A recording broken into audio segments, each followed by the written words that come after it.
તો એ પરિણામ આપ તરફ પહોંચાડવા માંગીએ છીએ અમે. નમસ્કાર. શું નામ છે આપનું? શોભનાબેન વસોયા. શોભનાબેન વસોયા. તમારો એડ્રેસ આપો. કંતેસર મંદિરની સામે નારાયણનગર, કેસર ભવાની એપાર્ટમેન્ટ, પેલા માળે 103 નંબર.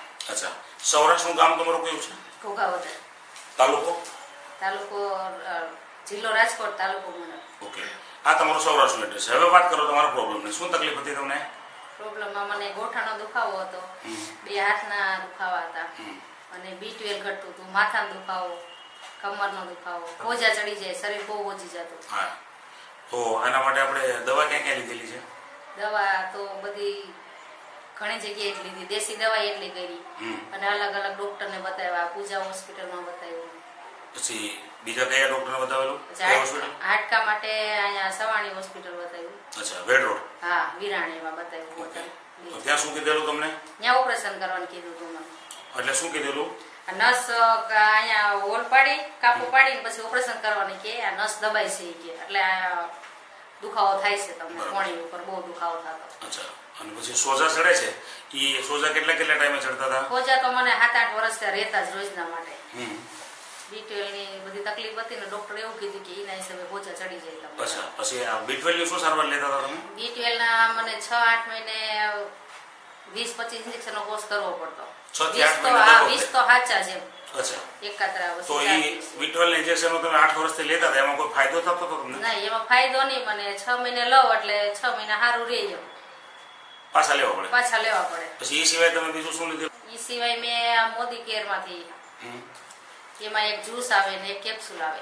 શેના માટે આવે? એ B12 ઘટતું હોય, કેલ્શિયમ ઘટતું હોય, પછી કમરનો દુખાવો છે એ માટે. હવે એ બધું કેટલા ટાઈમ સુધી લીધેલું તમે? મોદી કેર માંથી મેં 3 મહિનાનો કોર્સ કર્યો. એનો ખર્ચ કેટલો થયો? એમાં ખર્ચ મને 5000 નો થયો. 5000 નો? હા. કોઈ રાહત? એમાં કોઈ રાહત નહીં. પછી બીજી ડોક્ટરની દવા હતી બધી, અને પછી કેવી રીતે કોન્ટેક્ટ થયો તમારે કિરીટભાઈ નો? મારે ફેસબુક કોન્ટેક્ટ છે તમારે. ફેસબુક દ્વારા? અચ્છા. તો કિરીટભાઈના સંપર્ક પછી તમે આ પ્રોડક્ટ કેવી રીતે મેળવેલી? કિરીટભાઈને ફોન કર્યો એટલે કિરીટભાઈ પછી રાતે 8:30 વાગે ઘરે આવ્યા, અને એને બધી માહિતી આપી કે મેં એને પ્રોબ્લેમની વાત કરી, મને ગોઠણનો દુખાવો આ બધી પ્રોબ્લેમ છે. તો પછી એને બધી માહિતી આપી એટલે મને કે વિચાર કરી લેજો. પણ મેં કીધું વિચાર નથી કરવો, લઈ જ લેવાની છે, તમે દે દો. બરાબર. થાકેલા હતા? થાકેલા એટલે કિરીટભાઈ તમે સુરતમાં દેશે. કઈ જગ્યાએ?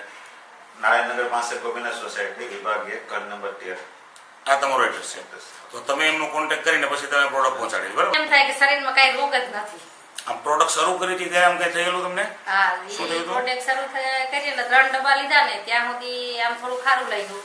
ચોથો ડબ્બો ચાલુ કર્યો એટલે પછી આમ દુખાવો એટલો થાય કે બેઠા હોય તો ઊભું ન થવાય. ઊભું થવું હોય તો વિચાર કરવો પડે. પછી ક્યારેક તેવો વિચાર થાય કે આ દવા વધારે ચાલુ કરી એટલે દુખાવો વધી ગયો છે કે હું. પછી કિરીટભાઈને ફોન કર્યો તો એ કિરીટભાઈ એવું કીધું એમ કે બહુ દુખાવો થતો હોય તો ડોક્ટરની ગોળી લઈ લો એમ. એલોપેથી દવાની ટીકડી તમે લો? હા, એટલે મેં કીધું ગોળી તો લેવી જ નથી, જેટલો દુખાવો થાય એટલો સહન કરી લઈએ. તો ભાઈ દવા તમે બંધ કરવા માંગતા હતા? દવા બંધ કરવા માંગતા હતા. એટલે પછી એ દવા લીધી નહીં. 2 મહિના દુખાવો થયો, એ સહન કર્યો, ત્યાર પછી હવે સારું છે. એ વખતે તમારા શરીરની સ્થિતિ કેવી હતી? શરીરની સ્થિતિ તો એને વાત જ જવા દી. તમે દુખાવો થતો ને એટલે ઊભા હોય તો બેહાય નહીં, બેઠા હોય તો ઊભું ન થવાય, કે હાલીને જવું હોય તો વિચાર કરવો પડે. આમ તમે દાદર નહીં, 5 દાદર ચડવું ને તો એ 6ઠે દાદરે તેમ થાય કે ઘડી વાર ઊભી જ રહી જાવ. 5 પગથિયા ચડ્યા? 5 પગથિયા ચડવું એટલે એમ થઈ જાય કઈ ઊભું રહી જવું છે, ઘડી ઊભું રહી જવું પડે એમ, એટલો દુખાવો થાય. પછી એમ ઘરકામ કરવામાં? ઘરકામ તો કઈ કરતી જ નહીં. અચ્છા. આ 6 મહિનાનો કોર્સ લીધા પછી હવે હાલમાં પ્રોડક્ટ તમારે ચાલુ છે કે બંધ છે? અત્યારે તો મેં બંધ કરી દીધી છે. કેટલા ટાઈમથી બંધ કરી છે? દિવાળીએ મેં બંધ કરી દીધી, 2 મહિના થયા. દોસ્તો અત્યારે કમ્પ્લીટ 2 મહિના થઈ ચૂક્યા છે. અત્યારે પોષ મહિનાની 3 કે 4 એટલે કે 2 મહિનાને 4 દિવસ થઈ ગયા છે આ પ્રોડક્ટ બંધ કરી. તો હવે કેવું લાગે છે? અત્યારે તેમ થાય શરીરમાં કઈ રોગ જ નથી એમ. અચ્છા. તમે કઈક દિવાળીની વાત કરતા હતા, શું કહેતા? હા, એ તો દવા પૂરી થઈ ને પછી દિવાળીએ દેશમાં ગયા તો ચામુંડના ચોટીલા છે ને ત્યાં છોકરા કે નહીં ચડાય કે પગનો દુખાવો છે. મેં કે ના ચડાઈ જ જાય. દાદરે ચડાઈ ગયા, ત્યાંથી પછી થોડુંક હાલીને આ બાજુ સાઈડમાં આવ્યા, અને અઠવાડિયું 10 દિવસ બધે રેખડા, પણ પગની કોઈ પ્રોબ્લેમ હતી દોસ્તો, જે બેન એક માળનો દાદર ચડવામાં 4 પગથિયા પછી થાકી જતા હતા, બેસી જવું પડતું હતું, એ ચોટીલા મોટો ડુંગર ચડીને આવ્યા છે સૌરાષ્ટ્રમાં જઈને, છતાં કોઈ પ્રોબ્લેમ નથી અને હાલમાં પ્રોડક્ટ બંધ છે. બરાબર ને? હા, હવે આમ ઘરકામ કરવામાં કેવું લાગે છે? ઘરકામ કરવામાં કાંઈ પ્રોબ્લેમ નથી એમ. પછી કોઈ જગ્યાએ બહાર જવું હોય તો? બહાર જવું હોય ત્યાંથી રામમટી જવું હોય તો હાલીને જાય છે. શું વાત છે.